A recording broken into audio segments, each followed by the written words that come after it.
With GAT+, you can find unused Google Classrooms and take action. In this tutorial, we'll be finding all active classrooms that haven't been used and are also more than a year old. To begin, we'll start in the Classroom Audit area. Now we'll apply a custom filter using the funnel icon.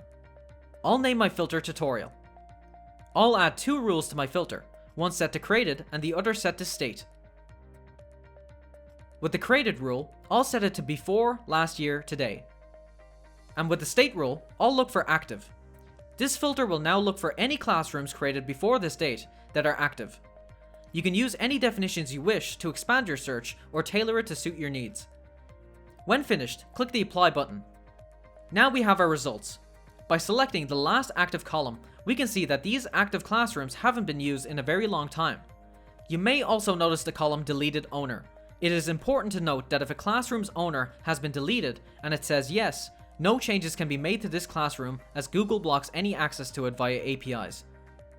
By selecting the Column Visibility button, you may also view the number of students or teachers. Now to take action, we can use the Export Data button and select Google Sheets. From there, I can edit the spreadsheet and change the status of the active classrooms to deleted. And back in the tool, we can select Import Data and choose the spreadsheet we just created. You will be shown the differences that will take place, and by clicking Accept, the classrooms will be imported back and their state will be changed to deleted. If you enjoyed this GAT Labs video, please like and subscribe and ring the bell for regular updates.